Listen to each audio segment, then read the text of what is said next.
반갑습니다. 스포츠 분석하는 남자 스분남 인사드립니다. 자, 오늘은 10월 31일 내일 있을 새벽이고요. 새벽에 있을 축구 3경기를 준비를 했습니다. 프리미어리그, 라리가, 분데스리가 3경기를 준비를 했고요. 바로 시작해 보도록 하겠습니다. 구독과 좋아요 한 번씩 눌러주시고요. 영상 아래 고정 댓글 확인해 주시기 바랍니다.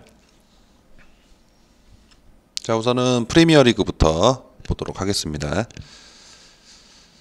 자, 첫 번째 경기 울버햄튼 대 크리스탈 팰리스. 그래서 순위는 9위와 8위고요. 시간도 확인하시고요. 토요일 새벽 5시 경기입니다.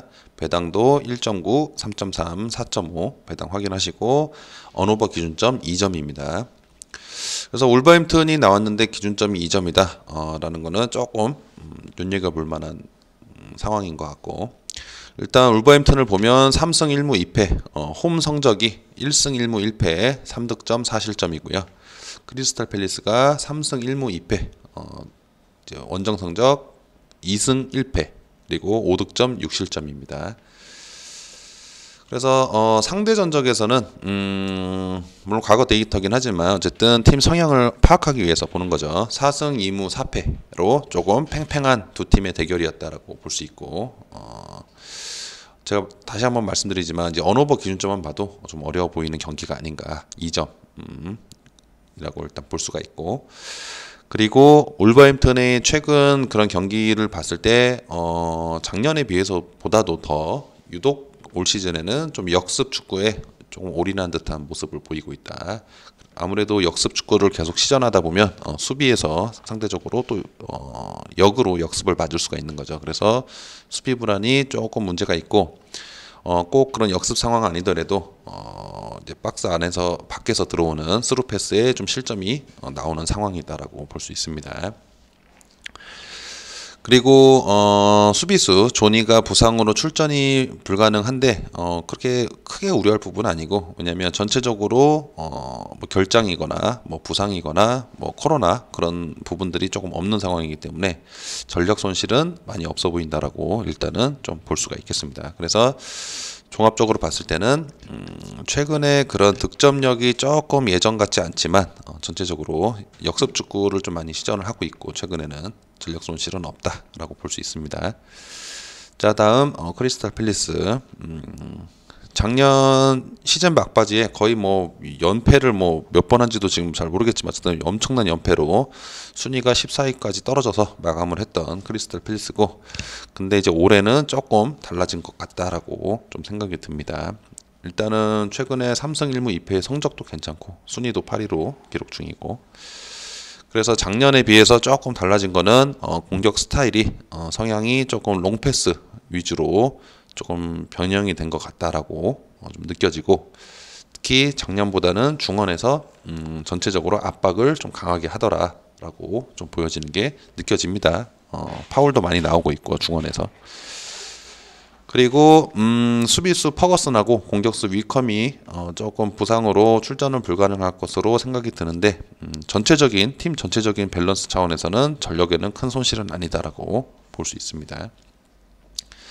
그래서 이제 뭐 결론적으로는 최근의 흐름이나 그런 것들을 봤을 때는 울버햄튼보다는 크리스탈 팰리스가 조금 더 나은 것 같은데, 또 마침 또 울버햄튼 홈이니까 뭐 쉽게 크리스탈 팰리스 쪽으로 보긴 좀 어렵고, 기준점이 2점인데 2점 정도면 최근에 그런 수비 불안을 보였던 울버햄튼, 역습 후에 수비 불안이 좀 있었던 것, 그런 것들과, 그리고 이 크리스탈 팰리스 역시 이제 그런 울버햄튼의 역습에 조금 취약할 수 있다 측면에서 들어오는 것들에 대해서, 그래서 2점이면 적득 정도는 보는 게 좋을 것 같고, 그리고 최근 크리스탈 팰리스가 이 3경기 동안 어쨌든 원정에서 11득점이 났죠. 원정일 때 조금 실점도 많다라고 봤을 때 2점 기준이면 적득까지 한번 보고 오바로 보는 게 좋겠다라고 다득점으로 보도록 하겠습니다. 자, 라리가 똑같이 5시 경기고요. 11위 에이바르 대 카디스, 이변을 만들고 있는 카디스, 6위의 카디스가 붙습니다. 그래서 일단 에이바르부터 보면 2승 2무 3패, 그리고 홈일 때 2무 2패, 승이 없네요. 홈일 때는. 1득점 3실점.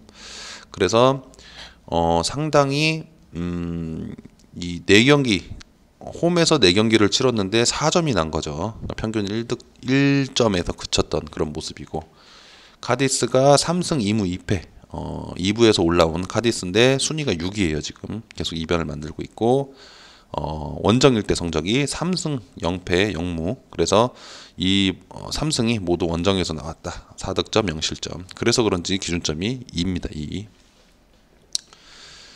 자, 그래서 A바로부터 보면은 상대 전적은 4승 1무 1패인데 이 성적이 상당히 좀 오래전 전적이기 때문에 크게 눈여겨볼 정도는 아니다. 10년이 더 된 성적입니다. 그래서 그냥 참고만 하면 좋을 것 같고, 그 다음에 이 A바르도 그렇고 카디스도 그렇고 점유율은 일단 버리고 시작하는 그런 스타일이고, 역습과 그런 세트피스를 노리는 전형적인 약팀의 좀 스타일이라고 볼 수가 있는데, 최근에는 이제 A바르의 가르시아가 주 득점원, 가르시아 말고는 득점을 잘 못하는 것 같아요. 전체적인 뭐 득점도 많이 안 나오죠 지금.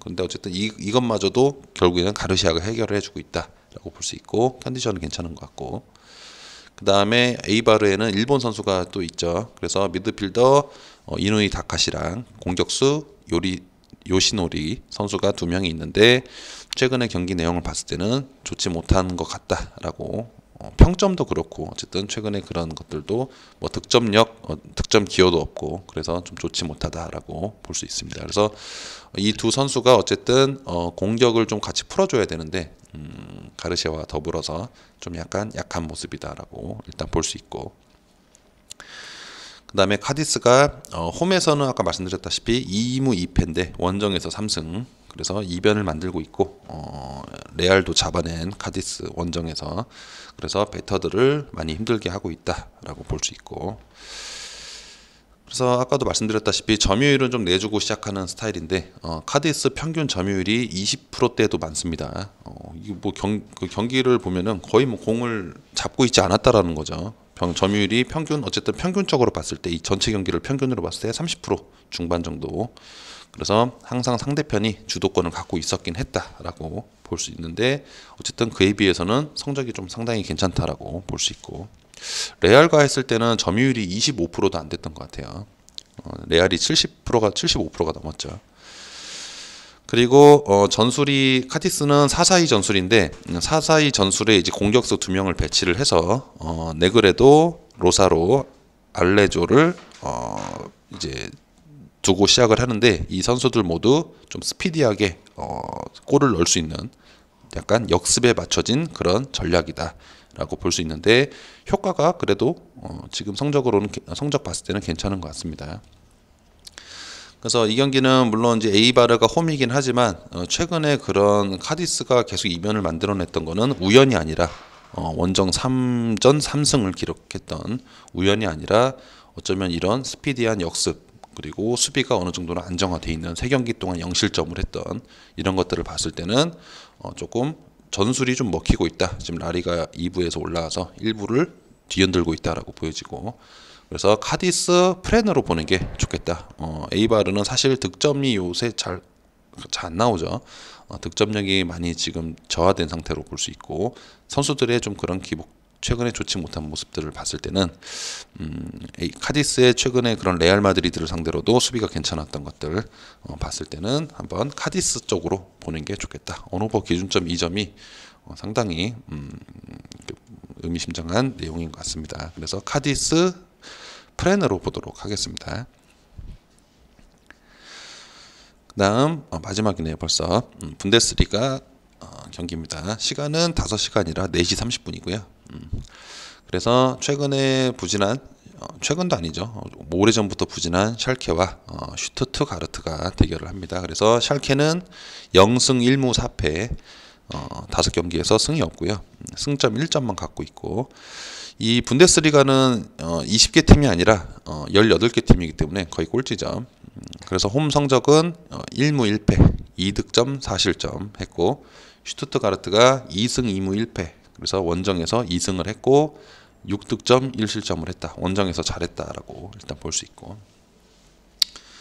뭐 상대 전적에서는 7승 2무 1패인데 뭐 이거는 좀 굳이 지금의 샬케를 봤을 때는 크게 와닿지가 않습니다. 이 내용은. 그래서 그냥 참고만 하면 좋을 것 같고, 어쨌든 상성에서는 샬케가 슈투트가르트를 만나면 참교육을 했다라고 볼 수 있는데, 최근에는 어쨌든 그런 지옥을 맛보는 중이고, 샬케가 친선 경기 그러니까 중간중간 리그 중간에 있었던 친선 경기를 제외를 하면 18경기 연속 승이 없는 그런 샬케의 모습이다 볼 수 있고, 그리고 이번 시즌에도 작년 시즌과 똑같은 그런 전술을 갖고 오고, 선수들도 그대로 별다른 이변 없이, 그러니까 이동 없이, 보충도 없고 그런 것들 없이 그냥 똑같이 시작을 하기 때문에, 작년에 죽순 것까지 감안했을 때는 이번에도 죽을 확률이 높다. 감독만 바뀌었죠.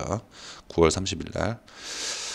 그래서 최근 유효 슈팅이 2회로 2회 이하입니다. 한 번 나올 때도 있고요. 그래서 상당히 유효 슈팅 자체가 적다. 그러니까 결국에는 득점권 그 상대편 골대 앞까지 잘 못 간다라고 일단 볼 수가 있고, 그러면 그 얘기는 뭐 미드필더 수비에서부터 약간 호흡이 잘 맞지 않는다, 좋지 않다라고 볼 수 있는 거고, 그리고 전술도 4-3-3 아니면 뭐 4-4-2 이 전술로 나오는데 그것도 상당히 단조롭다. 그리고 옵사이드도 오지게 한다. 일단 이걸 봤을 때는 전체적으로 샬케가 좀 힘들 것 같다. 심지어 홈인데도 배당이 역배죠. 지금 2부에서 올라온 슈투트가르트를 상대하는데 역배입니다. 그리고 이제 슈투트가르트를 보면 원정에서 지금 볼 수 있듯이 이번 시즌 2승이 모두 원정에서 나왔고, 원정에서는 또 6득점 1실점이에요. 그래서 수비도 괜찮고 득점력도 살아났었고, 그래서 점유율 축구를 보여주는데, 레버쿠젠을 상대로도 이제 그런 점유율에서 밀리지 않았다라고 볼 수가 있고,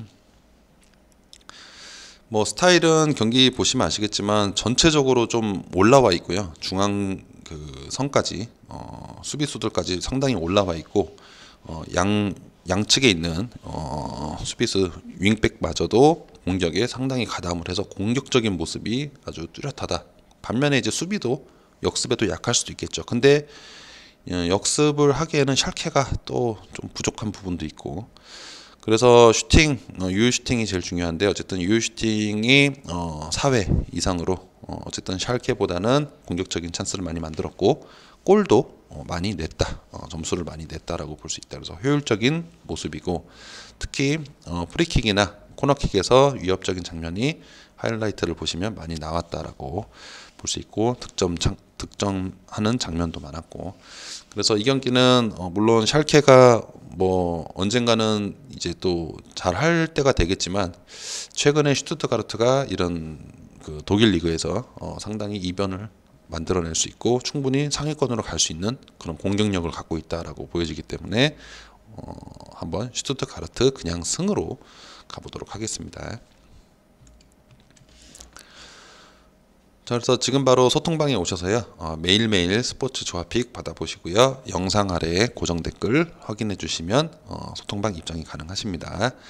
구독과 좋아요 한 번씩 부탁드리고요. 현재 소통방에서 진행하는 이벤트, 6차 이벤트, 국내 농구, 여자 농구를 맞춰라라는 이벤트도 하고 있으니까요, 많은 참여하시기 바랍니다. 감사합니다.